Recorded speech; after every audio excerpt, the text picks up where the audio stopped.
एक बार एक जादूगर राजा को खुश कर बड़ा इनाम पाने की लालच में उसके दरबार में जा पहुंचा। राजा ने भी खुश होते हुए उसे अपनी प्रतिभा दिखाने का मौका दिया। अब इस जादूगर ने सोचा कि यहाँ वहाँ की जादूगरी दिखाने का क्या फायदा, शुरुआत राजा पर ही कोई जादू कर क्यों ना करी जाए। बस देखते ही देखते उसने राजा का मुकुट गायब कर दिया, परंतु दुर्भाग्य से राजा ने इसे अपनी तौहीन के तौर पर लिया और इसका परिणाम यह हुआ कि राजा ने उस जादूगर को न सिर्फ कैद कर लिया बल्कि 7 रोज बाद उसे मृत्यु दंड की सजा देने का ऐलान भी कर दिया। बुरा फंसा जादूगर, उसे जादू दिखाना ही भारी पड़ गया। खैर, उधर यह खबर जैसे ही जादूगर की पत्नी के पास पहुंची, वह रोते बिलखते दौड़ी चली आई।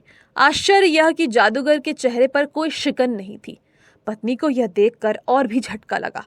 उसने रोते हुए ही इसका कारण समझना चाहा। जादूगर ने कहा, अभी मृत्यु दंड में पूरे 6 दिन बाकी हैं, इसमें बहुत कुछ हो सकता है। उस बाबत सोचकर आज का दिन व्यर्थ क्यों गंवाना। पत्नी की समझ में कुछ नहीं आया। उसे लगा कि शायद मौत सामने देख उसका पति पगला गया है। खैर, मुलाकात का समय समाप्त हुआ और उसकी पत्नी रोती हुई वापस घर लौट गई। फिर तो अगले 5 रोज यही सिलसिला चलता रहा। पत्नी रोती बिलखती मिलने आती और जादूगर का शांत चेहरा देख वापस चली जाती, और यह करते करते मृत्यु दंड का दिन भी आ गया। जादूगर के चेहरे पर अब भी कोई खास शिकन नहीं थी। उधर ठीक मृत्युदंड वाले दिन राजा घोड़े पे सवार होकर जादूगर से मिलने आया। राजा के घोड़े को देख जादूगर को एक चाल सूझी। वह तुरंत उदासी ओढ़े रोना चालू हो गया। यह देख राजा बड़ा तन गया। उसने जादूगर से कहा कि मेरा मुकुट तो बड़े शान से गायब किया था, आज मौत सामने देखकर शान क्यों हवा हो गई। जादूगर बोला, नहीं महाराज, ऐसी बात नहीं है। मैं मौत से नहीं डर रहा बल्कि उसके समय को लेकर दुखी हूँ। दरअसल पिछले 2 वर्षों से मैं अपने घोड़े को उड़ना सिखाने में लगा हुआ था, और अब ज्यादा से ज्यादा 1 वर्ष में मैं उसे उड़ना सिखा भी देता, लेकिन अफसोस कि अब मेरे पास वह 1 वर्ष का समय ही नहीं। बस इसी बात से दुखी हूँ। जादूगर के मुंह से उड़ने वाले घोड़े की बात सुनते ही राजा को लोभ पकड़ा। यदि उड़ने वाला घोड़ा मेरे पास आ जाए तो फिर मैं तो कोई भी युद्ध न हारूं।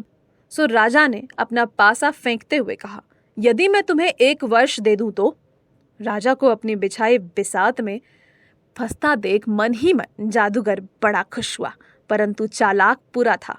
सो बोला बड़े शांत भाव से ही, तो वह उड़ने वाला घोड़ा मैं आपको समर्पित कर दूंगा। लोभी राजा बोला, तो ठीक है, तुम आज से आजाद हो, पर याद रखना सिर्फ 1 वर्ष के लिए। यदि 1 वर्ष में तुम मुझे वह घोड़ा नहीं दे पाए तो तुम्हें मृत्यु दंड दे दिया जाएगा। बस जादूगर को आजाद कर दिया गया। खुश जादूगर घर पहुंचा। घर पहुंचते ही वह चौंक गया। घर में मातम छाया हुआ था। आसपास के लोग भी एकत्रित हो चुके थे। हर कोई यह मानकर चल रहा था कि उसको मृत्यु दंड दे दिया गया होगा। सब जादूगर की पत्नी को सांत्वना दे रहे थे और उसे संभालने को ही एकत्रित हुए थे। लेकिन इधर जादूगर को जीवित वापस आया देख सब आश्चर्यचकित हो गए कि राजा ने उसे छोड़ दिया है। मातम तत्क्षण खुशी में बदल गई और फिर कुछ देर में सब अपने अपने घरों को लौट गए। इधर एकांत मिलते ही पत्नी ने पूछा कि यह चमत्कार कैसे हुआ। जादूगर ने तनते हुए घोड़े वाली बात विस्तार से बता दी। यह सुनते ही पत्नी फिर उदास हो गई, रो भी पड़ी। वह जानती थी कि उसका पति एक झूठी कहानी सुनाकर छूट आया है और जब 1 वर्ष बाद पोल खुलेगी तो मृत्यु दंड फिर मिलेगा ही। उसने जादूगर से कहा भी, यह तो पूरा 1 वर्ष अब इसी चिंता में गुजरेगा। जादूगर ने उसके सर पर हाथ फेरते हुए कहा, पगली, 1 वर्ष का समय बहुत लंबा होता है। उस दरमियान हजारों नई घटनाएं घट सकती है। सो अभी तो जो 1 वर्ष हाथ में है उसे मस्ती से गुजारे।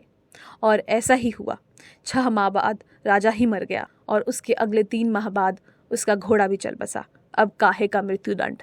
सार, दरअसल यहाँ घटने वाली हर घटना लाखों पिछली घटनाओं का जोड़ है, और जब लाखों घटनाओं का जोड़ है तो उन लाखों घटनाओं पर निर्भर भी है। अब ऐसे में जो घटना घटी ही नहीं उसकी चिंता करने से ज्यादा मूर्खतापूर्ण और क्या हो सकता है। आप भी गौर करेंगे तो तत्क्षण समझ जाएंगे कि आपकी अधिकांश चिंताएं काल्पनिक है, वास्तविक या वर्तमान नहीं है। आप अधिकांशतया वास्तविक चिंताओं के बजाय सोच सोच कर पैदा हुई चिंताओं में ही अपने जीवन का महत्वपूर्ण समय गंवा देते हैं।